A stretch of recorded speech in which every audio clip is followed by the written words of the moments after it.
Assalamualaikum warahmatullahi wabarakatuh. Perkenalkan dengan saya Santi Retnosari. Saya merupakan dosen tetap pada program studi manajemen Fakultas Ekonomi dan Bisnis Universitas Nasional Jakarta, Indonesia. Konsentrasi saya yang saya pegang selama ini adalah konsentrasi pada bidang manajemen sumber daya manusia. Dalam melaksanakan tridharma pendidikan, yaitu pengajaran, penelitian, dan juga pengabdian, saya memfokuskan pada bidang perilaku organisasi, kepemimpinan, dan juga manajemen sumber daya manusia.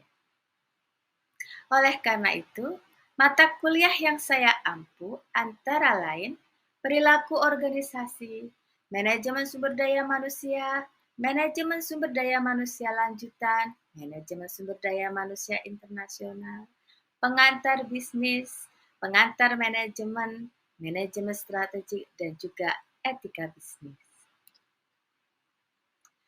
Selain itu, saya juga aktif di dalam pengelolaan jurnal. Saya berperan sebagai managing editor pada jurnal Oikonomia Jurnal Manajemen yang diterbitkan oleh Fakultas Ekonomi dan Bisnis Universitas Nasional yang sekarang telah terakreditasi dengan Sinta 4.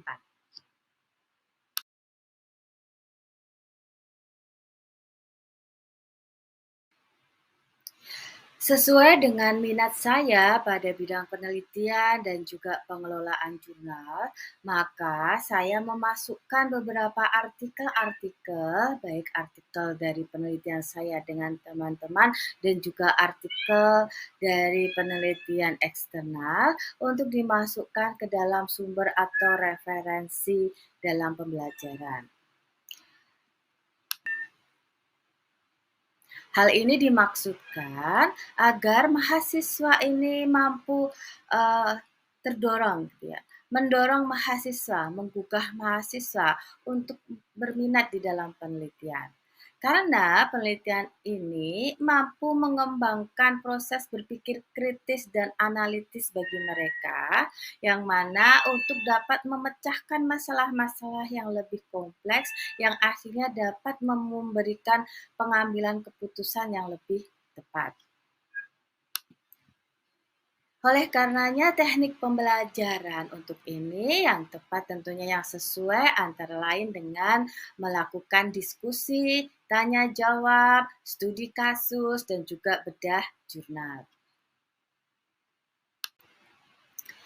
Dan sub capaian pembelajaran mata kuliah ini pada beberapa kali pertemuan, yaitu 14 kali pertemuan, terbagi menjadi beberapa sub CPMK, antara lain mahasiswa mampu menjelaskan, memahami teori ruang lingkup dan prinsip perilaku organisasi.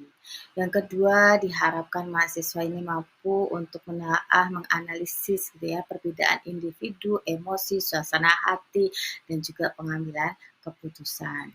Kemudian mampu menerapkan dan mengevaluasi dalam memotivasi, mampu menerapkan dan mengevaluasi di dalam kepemimpinan dan kekuasaan dalam organisasi, dan juga mampu menerapkan komunikasi, kelompok, dan juga kerjasama tim. Kemudian mahasiswa mampu menerapkan dan mengevaluasi di dalam penanganan konflik, dan yang terakhir adalah di dalam penanganan perubahan dan stres di tempat kerja.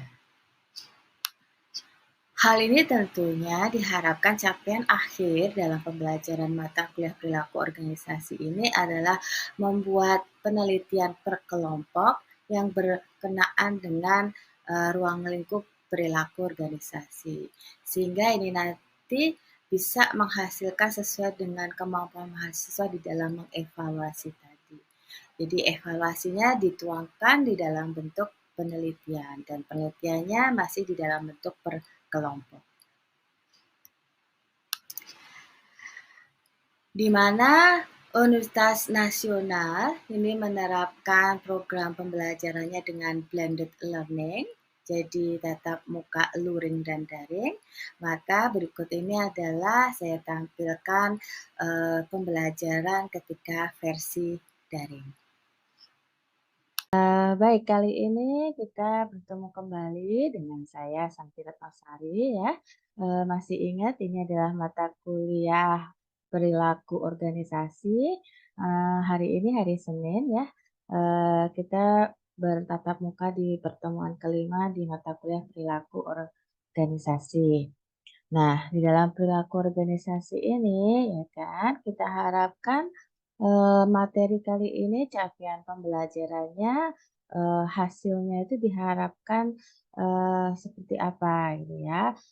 Seperti yang sudah kita jelaskan ya kan waktu pertemuan pertama, bahwa capaian pembelajaran mata kuliah perilaku organisasi ini diharapkan Anda ini mampu menerapkan gitu ya, menganalisis dan kemudian mengevaluasinya gitu, dalam pengetahuan organisasi dan aspek manusia dalam berorganisasi gitu ya.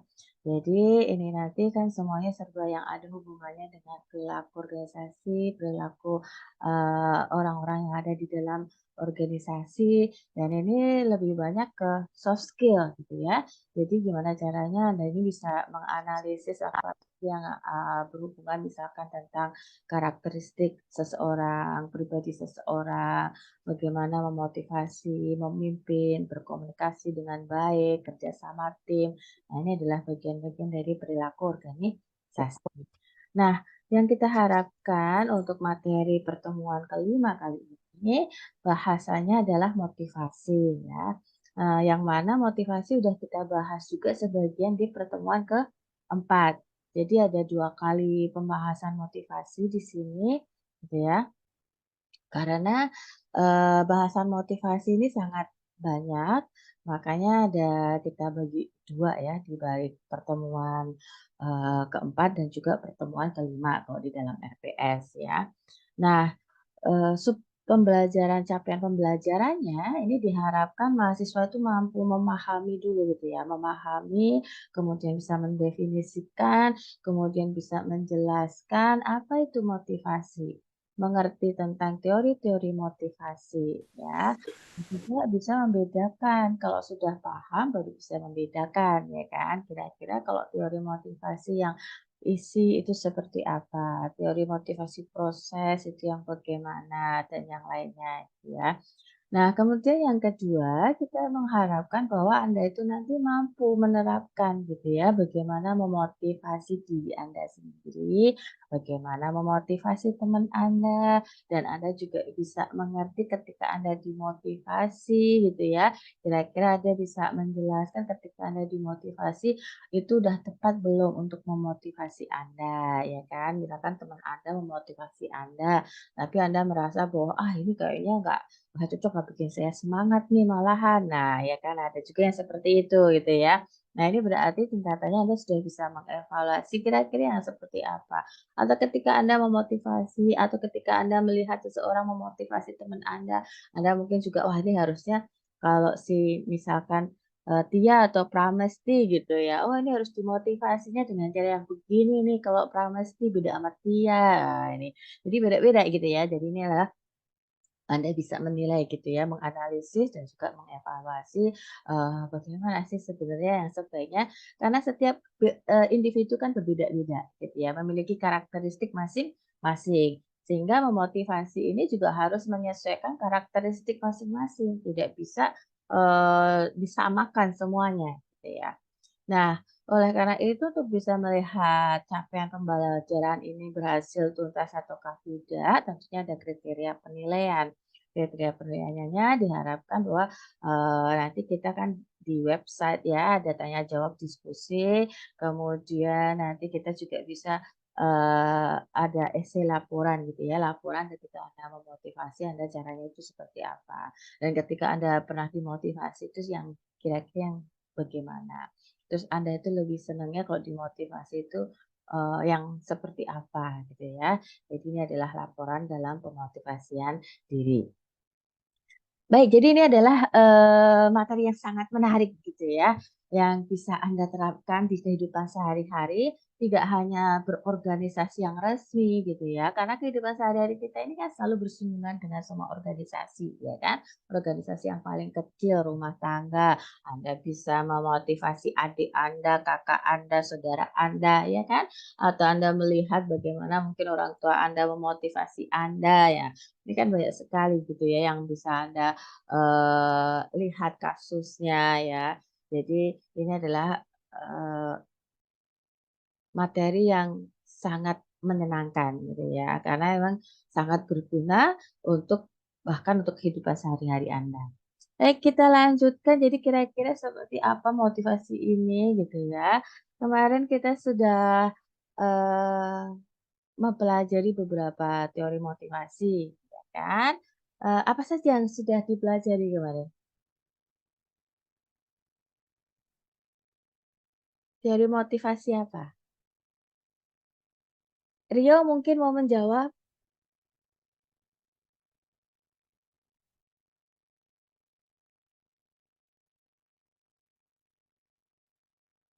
Ya? Oke, apa saja kemarin yang sudah dipelajari? Fransiskus, McGregor, Bu. siapa nih yang menjawab nih? Regi? Iya tadi yang menjawab McGregor siapa? Regi ya? Iya, Bu. Oke, siap Regi. Kenapa kok di tempat Iya, saya Bu. sangat kecil? Oke, terima kasih Regi, ada McGregor. Eh, apalagi? Ada Teori motivasi. Alderfer, Bu. Siapa siapa? Ada Alderfer. Detia, Aldover. Fransiskus mau menjawab siapa? Teori motivasi menurut Herzberg itu yang ada dua faktor Oh ya, dalam. oke, bagus banget. Facebook dengan dua faktornya, hygiene and motivator gitu ya, masih ingat. Yang lainnya mungkin. Jadi tadi ada Aldover, ada McGregor, ada Herzberg. Nah, kita kemarin sudah mempelajari gitu ya tentang motivasi isi gitu ya. Jadi secara garis besarnya di dalam literatur perilaku organisasi ini kita membagi motivasi ini menjadi, 3 besar gitu ya kakaknya. Kita kategorikan teori motivasi isi, kemudian teori motivasi proses, dan juga teori motivasi kontemporer ya kan.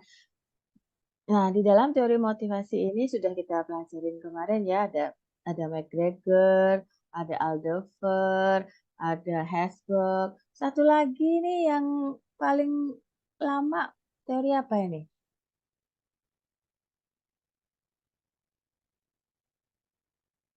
McClellan. Ya, Fransiskus? Teori McClellan mungkin, Bu. Oke, McLaren, bagus. Satu lagi yang lebih tua lagi, lebih lama lagi, yang sebagai pemulanya,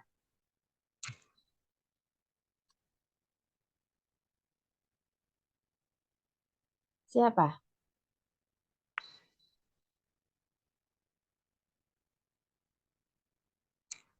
Ada yang mau menjawab? Rio, mungkin Rio. Saya, Bu. Ya? Eh, Abraham Maslow. Oke, siap, sip. Abraham Maslow, ya bagus. Jadi ada teorinya Abraham Maslow nih yang paling lama ya untuk teori kebutuhan. Yang pertama mencetuskan tentang kebutuhan dengan 5 kebutuhan, ya kan? Nah, balik lagi ya, sebenarnya motivasi ini apa gitu kan, ada kekuatan, ketekunan, arah gitu ya, yang membuat Anda semakin tekun, semakin, memiliki arah dan tujuannya jelas, jadi yang tadinya nggak semangat jadi semangat, yang tadinya nggak pengen ke kampus jadi ke kampus. Nah, ini ada apanya kan gitu kan. Ini adalah bagian dari motivasi. Nah, materi kali ini kita akan melanjutkan dengan beberapa teori motivasi yang lain, antara lain motivasi dan teori self determination. Jadi ketika kita menghubungkan dan mengaitkan, ada beberapa motivasi ini yang kita gabungkan dengan teori self determination. Apa itu yang dimaksud dengan teori self determination? Jadi penentuan diri sendiri gitu ya. Ini yang paling terkenal yang disebutkan oleh Ryan NDC ini menyatakan bahwa seseorang itu akan lebih semangat, senang, rajin bekerja gitu ya. Itu kalau misalkan memiliki kontrol terhadap dirinya sendiri. Jadi bebas menentukan gitu ya. Jadi tidak dipaksa-paksa, tidak dikerangkeng gitu ya. Nah, tentunya ini kita ingat ya zaman penjajahan ya kan gitu. Siapa yang suka dijajah ya kan? Karena kan dipaksa ya kan, tidak bebas, tidak merdeka ya. Bagaimanapun juga pasti kebanyakan manusia akan senang dengan kemerdekaan, ya kan? Merdeka untuk menentukan nasibnya sendiri, merdeka untuk menentukan misalkan ini dalam pekerjaan konteksnya, merdeka untuk menentukan pekerjaannya, ya kan? Merdeka untuk menentukan kapan harus mengerjakan, di mana waktunya, ya kan? Tempatnya. Nah, ini mungkin yang penting kan outputnya, gitu ya. Outputnya yang penting selesai, bagus, secara kuantitas dan kualitas, ya. Tetapi tidak suka diatur-atur, gitu ya. Gitu. Nah, sama juga dengan Anda yang sudah besar ini, kalau mau belajar kan pasti juga tidak suka diatur-atur. Iya atau tidak ini? Atau ada yang masih suka diatur-atur?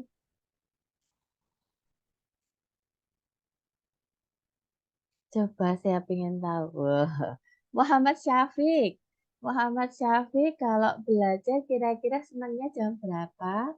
Atau selalu diingatkan orang tua? Iya, Bu. Iya, kalau belajar sukanya kapan gitu? Jam berapa? Malam, pagi, siang gitu. Kadang-kadang malam, kadang-kadang pagi, Bu. Oh, gitu. Tapi masih selalu diingatkan orang tua atau Enggak, menentukan? Bu. Enggak. Eh? Udah enggak, Bu. Oh, udah enggak. Tapi kalau misalkan diatur-atur, lebih senang diatur-atur atau lebih senang bisa menentukan sendiri? Eh, ngatur diri, Bu. Oh, menentukan sendiri ya, udah diatur sendiri gitu. Oke, karena udah besar gitu ya. Jadi kapan waktunya saya mau nonton gitu kan, kapan saya waktunya mau main game kan gitu ya. Jadi kapan nanti waktunya saya mau belajar gitu ya. Gitu. Nah, inilah dari dalam self determination ini eh, orang tuh akan lebih senang gitu ya kalau memiliki kontrol terhadap dirinya sendiri. Nah, karena ada hal ini, Ryan MBC ini mengeluarkan bahwa kalau hal ini dihubungkan dengan motivasi, maka akan ada motivasi intrinsik, ekstrinsik, dan amotivasi. Amotivasi ini kalau seseorang putus asa, tidak memiliki motivasi gitu ya, ini jadinya amotivasi. Nah, putus asa, baik dalam kehidupan, dalam pekerjaan, dalam belajar. Kita ketahui banyak sekali ya beberapa orang itu yang putus asa untuk hidupnya. Sedangkan secara kebutuhan kalau kita kombinasikan dengan teori kemarin yang tentang kebutuhan, mungkin semua kebutuhannya udah terpenuhi, udah tercukupi. Tetapi kenapa kok masih ada orang yang putus asa? Misalkan artis terkenal ya kan, yang di Korea itu banyak sekali ya artis terkenal gitu kan, meninggal, bunuh diri. Why gitu ya? Kenapa? Secara kebutuhannya dia semuanya serba tercukupi, lagi naik daun, lagi sangat populer. Wah, itu kan secara self aktualisasi dan self esteem ya kan gitu ya. Terus secara fisiologi semuanya ada gitu ya, dia punya. Tapi kenapa kok dia putus asa terhadap kehidupannya? Gitu. Nah, inilah yang terus digali. Mungkin ada motivasi intrinsik dan ekstrinsik yang terlupakan. Terutama mungkin adalah motivasi intrinsik. Jadi apa itu motivasi intrinsik? Gitu ya. Motivasi intrinsik ini kalau seseorang individu itu memiliki kesadarannya, aware akan dirinya sendiri dan memiliki kepuasan akan hal tersebut, gitu ya. Jadi kalau misalkan hidup dia memiliki kesadaran pentingnya arti hidup, ya kan gitu. Nah, orang kalau tidak memiliki pentingnya arti hidup, mungkin dia udah punya apa-apa, tetap aja dia putus asa, ya kan? Karena dia merasa bahwa hidup ini buat apa sih? Kayaknya kok bosen ya, kayak gini-gini, ya kan, gitu ya. Nah, tapi kalau seseorang memiliki arti bahwa ini penting, gitu ya, dan dia suka, dan dia merasa bahwa harus hidup, lah, ya kan? Jadi dia sadar akan kehidupan ini tuh gunanya untuk apa, gitu kan? Nah, ini adalah motivasi intrinsik. Sama kalau konteksnya di dalam organisasi, di dalam pekerjaan, kalau seseorang ini sadar akan pekerjaannya, bahwa pekerjaan ini penting, dia menyadari bahwa ini pekerjaan penting, ada manfaatnya, berguna untuk orang lain. Ini juga akan membuat motivasi, gitu kan? Bahwa saya harus bekerja, gitu kan? Karena kalau saya nggak bekerja, nanti kasihan yang lain. Dan kalau saya bekerja, saya juga suka. Saya senang dengan pekerjaan ini, gitu ya. Nah, ini adalah motivasi intrinsik, gitu. Nah, kalau bedanya dengan motivasi ekstrinsik apa? Kalau motivasi ekstrinsik itu dari faktor di luar individu. Jadi ada imbalan-imbalan, penghargaan gitu ya, ada sanksi. Ini adalah faktor ekstrinsik. Seseorang semangat untuk bekerja karena mau mencari imbalan yang lain. Mau dipuji, ya kan? Mau dapat bonus gitu ya, naik jabatan. Nah, ini adalah suatu imbalan-imbalan yang mungkin juga akan merangsang dan memotivasi seseorang untuk menjadi lebih tekun, rajin gitu ya, gitu dan semangat gitu. Nah, ini balik lagi nih. Nanti saya mau bertanya, tapi nanti dulu gitu ya. Oke, kita lanjutkan dulu. Ini tentang teori self determination. Lalu kita ingin tahu ini, sebaiknya ekstrinsik atau intrinsik? Ya, kalau menurut Anda sendiri, kira-kira bagaimana? Ada yang mau mencoba mengungkapkan?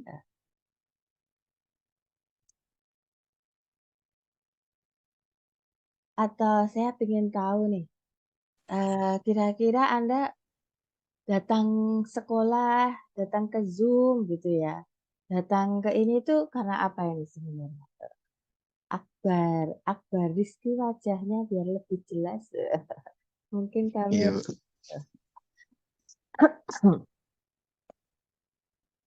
kenapa Akbar? Alasannya apa ini? Wah, kalau enggak hari ini deh, alasannya ikut Zoom. Saya ngikutin lebih Zoom ini karena itu sih, Bu. Karena motivasi dari keluarga aja, Bu. Bentar, kenapa? Kenapa? Dari motivasi keluarga aja sih, Bu. Karena udah biayain kuliah. Kok di suara saya agak terlalu kecil ya suaranya ya? Coba lebih lantang lagi.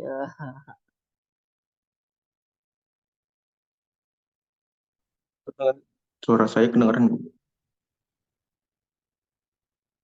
Gimana? Suara saya kedengeran, Bu. Oke, kedengaran, kedengaran. Hmm. Terdengar.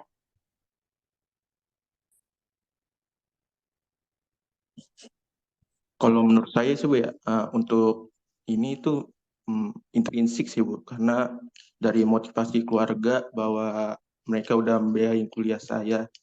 Jadi, ya, saya termotivasi untuk selalu belajar. Oke, motivasi karena pengen belajar gitu ya, intrinsik gitu ya. Oke, Iya, Bu. saya merasa bahwa mungkin yang lebih utama lebih ini adalah intrinsik karena dia termotivasi untuk belajar gitu ya. Mungkin yang lainnya,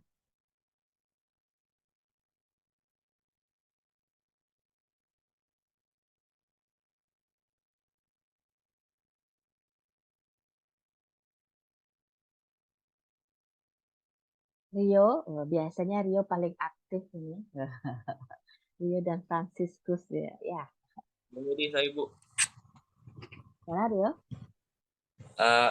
kenapa saya datang ke kampus itu, Bu? Mm-mm. Yang membuat saya bisa datang ke kampus karena pertama mungkin karena topik pembicaraan tentang materi kali ini cukup menarik bagi saya. Terus mengenai perilaku organisasi banyak hal yang masih kurang saya pahami tentang perilaku organisasi. Maka dari itu saya tertarik untuk datang ke kampus atau menghadiri Zoom Meet.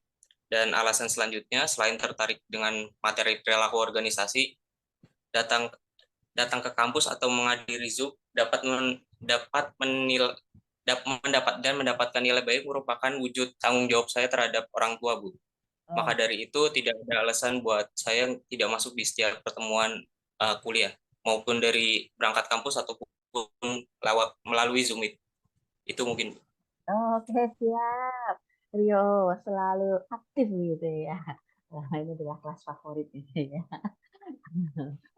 Oke, terima kasih Rio. Jadi Rio datang ke kampus karena memang satu menarik, dua tanggung jawab terhadap orang tua, tiga biar nilainya juga bagus, makanya tanggung jawabnya kepada orang tua biar ada gitu ya. Jadi nilainya dengan nilai yang baik. Wah, bagus sekali gitu ya. Jadi ini adalah kombinasi semuanya gitu ya antara intrinsik dan ekstrinsik ya kan. Kalau kita mau belajar seperti Regi ya tadi ya, Regi Widya. Kalau kita mau belajar itu berarti kan intrinsik gitu ya, Anda tertarik dengan ilmunya ya kan. Kemudian kalau supaya dapat nilai yang bagus, mengamankan nilai supaya tidak mengecewakan orang tua itu berarti bagian dari ekstrinsik ya. Berarti Rio telah memiliki motivasi dua-duanya gitu ya, digabungkan antara intrinsik dengan ekstrinsik. Karena bagaimanapun juga di dalam kenyataannya seseorang pasti seharusnya memiliki motivasi dua-duanya ini akan berkaitan gitu ya. Tetapi bagaimana interaksi keduanya ini nantinya kalau di dalam kinerja itu bagaimana akhirnya ke kinerja ya kan ini ditujukan kepada organisasi konteks pekerja ini tentunya akan membuat hal yang positif gitu ya. Jadi diharapkan ekstrinsik intrinsik ini akan membuat hubungan dan pengaruh yang positif terhadap kinerja. Misalkan meningkatkan kinerja seperti itu. Dan selain kinerja sesuai dengan beberapa literatur perilaku organisasi dan beberapa penelitian itu menjelaskan mengungkapkan bahwa motivasi ekstrinsik dan ekstrinsik ini memang positif terhadap beberapa hal yang ada hubungannya dengan kualitas pekerjaan pekerja, misalkan untuk komitmen, kepuasan, engagement gitu ya, yang mana kita udah pelajari sebelumnya ya kan, tentang keluaran-keluaran karyawan itu apa saja ya. Jadi ini diharapkan memberikan pengaruh yang positif dan memang telah terbukti banyak di penelitian ini memberikan pengaruh yang positif. Tetapi tidak hanya sampai di situ saja, pengaruh positifnya ini seperti apa? Apakah ada pengaruh negatif yang lain? Nah, beberapa peneliti ini meneliti yang dihubungkan dengan teori evaluasi kognitif yang akhirnya nanti ke self-concordance gitu ya. Ternyata ada yang mengungkapkan bahwa kalau motivasi intrinsik ini gitu ya, ini akan berkurang ketika motivasi ekstrinsiknya ini melukai kontrol diri tadi. Ini jadi masih ada hubungannya dengan self determination yang dihubungkan dengan evaluasi kognitif. Ternyata kalau kita memberikan imbalan, motivasi ekstrinsik imbalan ya, itu kalau sampai membuat kontrol atau kemerdekaan seseorang, kebebasan seseorang terbelenggu, ini bisa menyakiti atau mengikis motivasi intrinsik individu. Nah, contohnya misalkan tadi anggap Rio gitu ya. Kalau misalkan Rio ini, anu, ayo orang tuanya misalkan mau ini atau temannya, tapi kamu harus ini, harus itu. Nah, ya kan, gitu. Nanti biar nilaimu bagus harus ini, harus itu, belajarnya harus jam sekian, nggak boleh yang jam sekian, apa tempatnya juga harus diatur. Nah, ini kan berarti ada kebebasannya berkurang gitu ya. Sedangkan Rio tadi motivasi intrinsiknya udah bagus banget gitu kan. Udah tinggi, udah mau pinginnya rajin, nggak usah disuruh-suruh aja udah datang gitu kan gitu. Karena emang dia tertarik dengan materinya gitu. Tapi karena ada tadi ya, ada kriteria harus begini, harus begitu, itu kan kadang membuat seseorang menjadi tambah beban meskipun dikasih imbalan. Nanti aku kasih imbalan lebih kalau kamu bisa seperti ini gitu ya gitu. Tetapi hal seperti itu membuat melukai gitu ya, melukai dari, eee, motivasi intrinsiknya gitu. Nah, ini adalah pembelajaran yang, tadi ya, seperti itu. Jadi kita bisa melihat bahwa, nah gara-gara ini saya juga ingin meneliti gitu ya. Akhirnya di dalam penelitian saya ya kan, itu memperlihatkan bahwa ternyata seseorang yang memiliki motivasi intrinsik lebih rendah, itu motivasi ekstrinsik pengaruhnya terhadap komitmen itu lebih tinggi. Jadi kalau seseorang yang kurang sadar gitu ya, maksudnya kewajibannya ya, kurang senang dengan pekerjaannya mungkin, kurang menyadari arti pekerjaannya gitu ya, kurang semangat dengan dirinya sendiri, itu sangat memerlukan motivasi ekstrinsik dibandingkan orang-orang yang memang udah sadar. Karena apa? Karena di sini logikanya kalau orang yang udah sadar misalkan kayak Rio tadi gitu ya, emang dasarnya pengen belajar, nggak usah harus pakai imbalan pun dia tetap akan datang, ya kan? Gitu. Nah, motivasi imbalan ini akan sangat lebih berguna gitu ya, karena sangat lebih berpengaruh pada individu yang motivasi intrinsiknya itu lebih rendah gitu. Nah, ini adalah penjelasan dari hasil penelitian saya ternyata terbukti sesuai dengan tadi ya, kalau antara motivasi intrinsik dan ekstrinsik digabungkan, itu sama-sama memang memberikan efek pengaruh positif gitu ya, baik terhadap kinerja dan komitmen. Tetapi intrinsik yang rendah ini akan lebih membutuhkan motivasi ekstrinsik. Oke, dari situ mungkin, saya rasa cukup ya waktunya, mungkin sebentar lagi juga udah, running habis gitu ya. Ada yang mau tanyakan dulu terlebih dahulu atau ada yang mau mencoba untuk menyimpulkannya?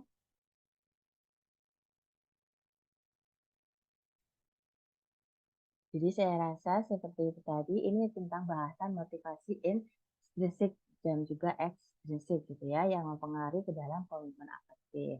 Dan ini penelitian yang saya lakukan di tahun 2022, jadi masih lumayan cukup baru gitu ya. Dan di sini memperlihatkan bahwa motivasi intrinsik ini gitu penting, motivasi ekstrinsik juga penting gitu. Tetapi ketika dikaitkan berbarengan, ya kan, ternyata seseorang yang memiliki intrinsik lebih rendah itu lebih memerlukan motivasi ekstrinsik dibandingkan orang-orang yang memiliki motivasi intrinsiknya tinggi. Oh, seperti Rio tadi kan dia udah tinggi gitu ya, dia ingin belajar gitu ya. Jadi udah pengen tahu. Kalau dia udah pengen tahu, dia nggak perlu lagi dikasih imbalan-imbalan, tetap dia akan datang untuk ikut Zoom gitu kan, ikut perkuliahan gitu. Karena dia memang menginginkan ada materi ya kan. Mau nanti ada tambahan bonus atau enggak, it's okay gitu ya, gitu. Nah, ini adalah bagian dari materi-materi tentang motivasi gitu ya, dan saya harapkan nanti Anda bisa, eee, menerapkannya, menganalisisnya gitu ya, mengevaluasi kira-kira penerapannya kalau untuk intrinsik teman Anda, ekstrinsik, dan juga Anda sendiri, kira-kira seperti apa gitu ya. Baik, dari situ mungkin kita tutup dulu gitu ya. Terima kasih, atas kehadirannya ya kan. Terima kasih banyak, semuanya yang telah hadir, saat ini. Karena bagi saya Anda ini juga memotivasi saya gitu ya. Karena sesuai dengan bahasan suasana hati, mood yang, pertemuan sebelumnya, emotional contagions ya kan gitu. Kalau Anda semangat, saya juga menularkan semangat kepada saya gitu ya. Begitu juga sebaliknya, kalau saya semangat, saya harapkan saya juga bisa menularkan semangat saya kepada Anda, ya kan. Jadi kita harus membuat, suasana yang positif gitu ya, positive vibe gitu ya, kalau kata bahasa anak muda sekarang ya kan, gitu. Nah, terima kasih atas kehadirannya semuanya, dan terima kasih sekali ya untuk selalu menjadi penyemangat gitu kan, untuk, terus menyebarkan ilmu, menimba ilmu, ya kan. Jadi kita sama-sama mencari ilmu ya kan. Dan mohon maaf kalau misalkan ada yang salah-salah tadi mungkin ya Zoom-nya, lagi habis, gitu ya.